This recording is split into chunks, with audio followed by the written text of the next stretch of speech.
Ambassador Danny Danon, thank you for joining me on UpFront. There's an old saying that the definition of insanity is doing the same thing again and again and expecting different results. What different results do you think Israel is achieving by bombing Gaza yet again this week, apart from risking more innocent lives on both sides and bolstering support for Hamas again? When you have attacks against civilian population, you have to retaliate. You have to send a clear message. We try our best to focus the attacks on military infrastructure in Gaza. Unlike Hamas, who are doing exactly the opposite. They are committing a double war crime because they send the rockets from civilian population, this time from Rafah, and they targeted my community as peaceful civilian population. It is a double war crime. We have no intention, and actually all of the bombs and all of the attacks of our force was only targeted on military personnel. You say Hamas are guilty of war crimes. You say Israel is retaliating for people who are killed. Hamas and Palestinians in Gaza would say the same. They would say, we're retaliating and you're guilty of war crimes. The UN, you're Israel's permanent representative to the UN.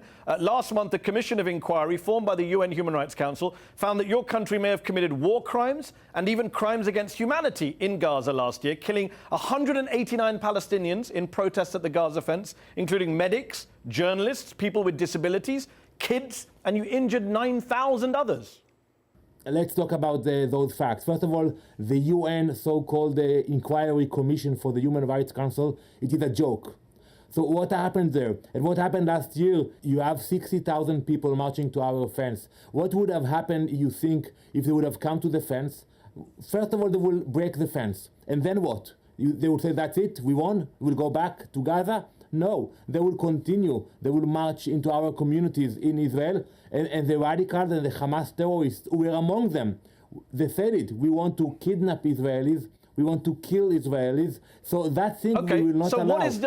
What is the solution then? So let me ask you this question, Ambassador. What is the solution to Gaza? Because in the past, your solution, you personally, called for, quote, the deletion. You said that every neighborhood in Gaza from which a rocket is fired should be deleted. You said that electricity and fuel should be cut off to Gaza. All of that is a war crime. You know that. It's a war crime to do those things that you're proposing. So let's look first of all what's happening in Gaza today. We pulled out of Gaza. I want to remind you. It's still occupied under international law, though. According to the UN, it's still occupied territory. We pulled out completely from Gaza. Prime Minister Sharon took out all the Jewish so-called settlements, the communities in Gaza.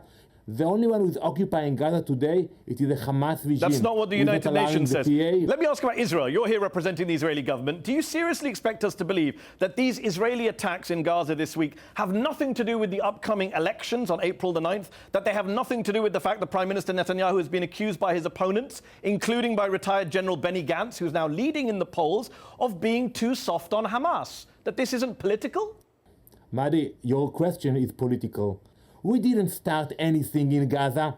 What happened that the Hamas sent a missile and destroyed a house with kids, and that's what ignited the process, the conflict. So how can you even blame the Prime Minister for that? You say maybe you think the Prime Minister of Israel asked the Hamas to send the first missile because of our elections? With respect, Ambassador, you're asking me how can I question the Prime Minister? You yourself accused Benjamin Netanyahu in the past of making, quote, fake right-wing noises in a quest for votes. Those are your words, not mine. You said he makes fake noises in a quest for votes. So you're disagreeing with yourself, Ambassador. I'm in public service for more than 25 years, and you can bring quotes as many as you want. But these are not from 25 years. This is from 2014, Ambassador. You accused Prime Minister Netanyahu in Gaza of making fake right-wing noises about wanting to destroy Hamas in, quote, a quest for votes. So forgive me if I ask you, is this latest attack a quest for votes, to quote yourself?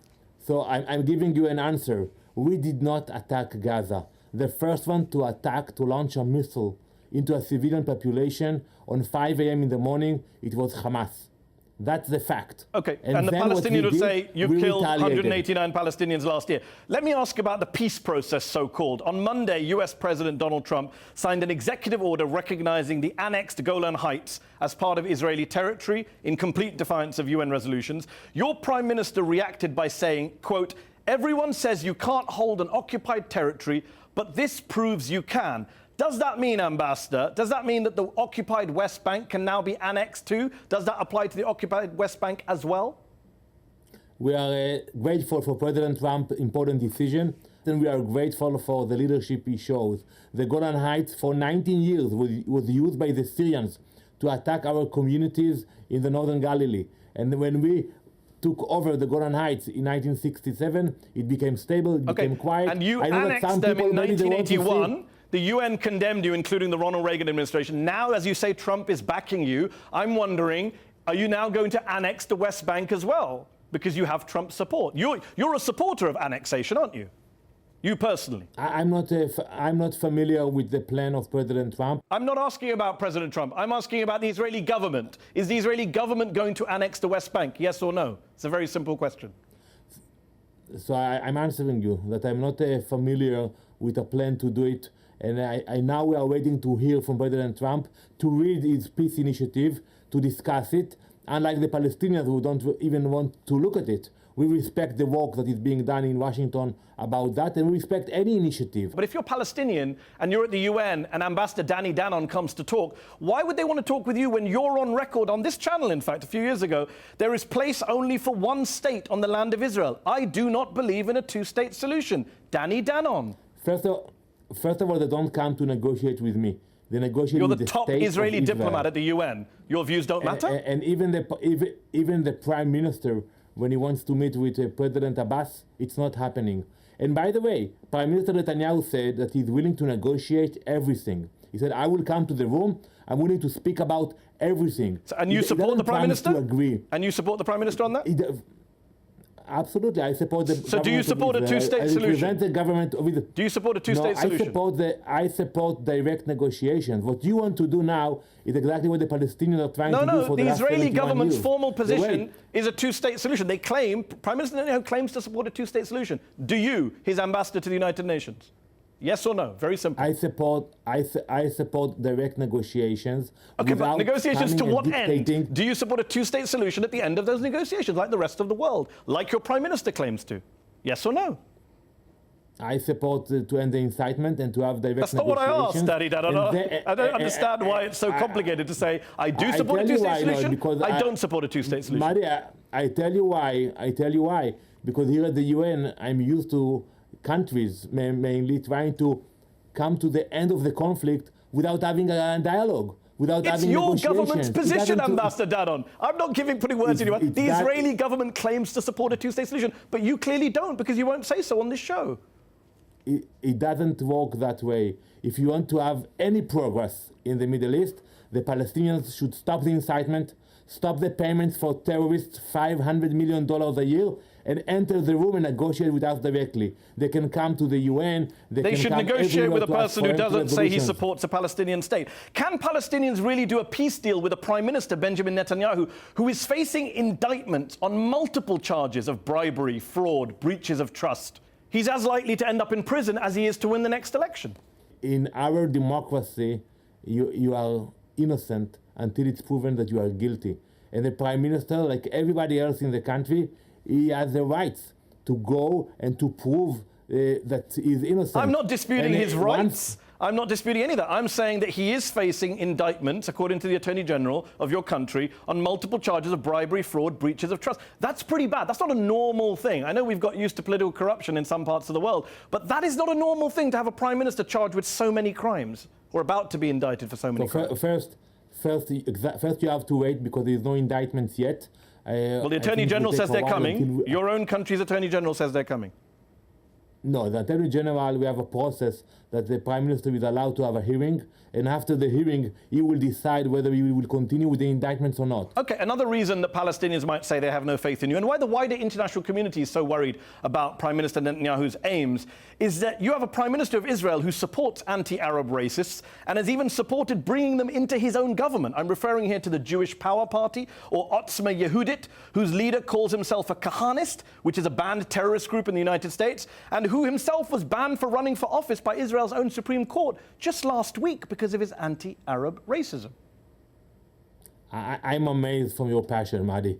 I haven't heard you or anyone else in your network speaking about the Hamas leadership or about radicals. That's not true, Danny Danon. I've actually had Hamas people on this show. No, I'm going to have to interrupt you. Hamas people have come on this show and I've challenged them on their intolerant language. I'm asking you about the Prime Minister of Israel. You claim to be a liberal democracy, allying with anti-Arab racists. Can you please deal with that point? So as a strong democracy, we have rules, and the rule of law is above all. And the Supreme Court decided to disqualify one of the members of the list who wants to become a member of Knesset, who used to be a member of Knesset because he used racist comments. And by the way, they disqualified the Jewish radical member of Knesset, and they did not disqualify the Arabs one, who were very radical as well. Fair enough. I'm not going to get into that. I'm asking about your government. I'm asking about your government. Are you okay with the Prime Minister of Israel allying with a party that backs the Kahanists, a terrorist group that backs a party that wants to bring into government a party so extreme that its leader was banned from running for the Knesset? Let's stick to the facts. The Prime Minister never said that he wants to bring them into the government. The Prime Minister, when you look at the history, he's the Prime Minister for the last 13 years, and you can see the government he put together in the last 13 years. It was a reliable, so he's not reserving seats government. For Jewish home and Jewish power in cabinet, as has been reported widely in the Israeli press.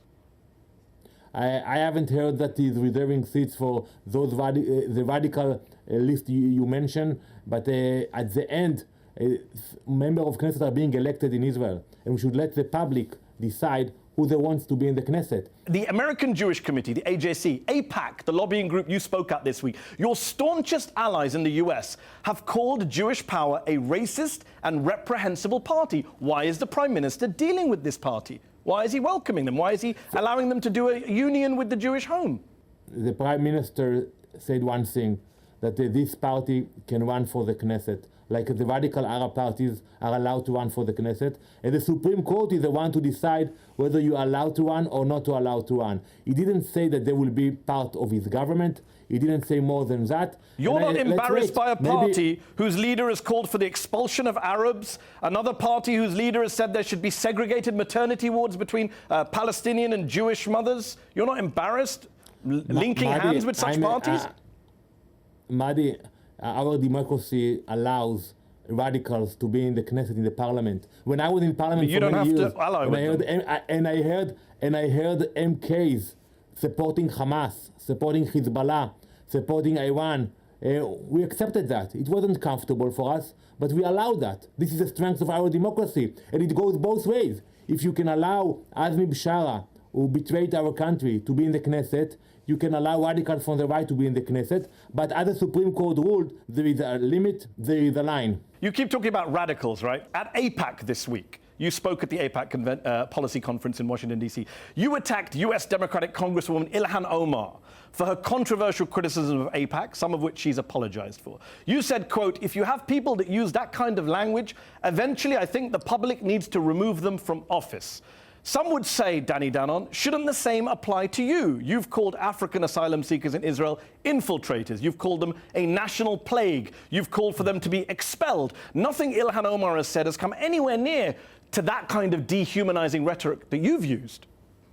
So some of the quotes you mentioned are not correct, but let's speak about that. Which one is not correct? I think that I think the fact that you have anti-Semites in Congress, the public should decide whether they should continue or not. Same in Israel. If the public saw that my views are not correct, they wouldn't elect me again and again and again.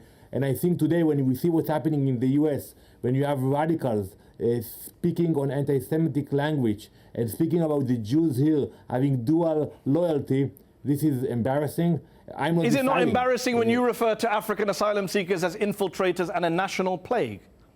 So I don't think I said what you just mentioned, and if you will find it, I will be very happy to. Everything is videotaped today. You said it at a rally in 2012 in South Tel Aviv, as reported by Haaretz. The infiltrators are a national plague, and we must deport them before it's too late. Do you regret those comments? I'm sure if you have today technology, I will be very happy if you can show that. When I said everything is taped today, so you cannot deny.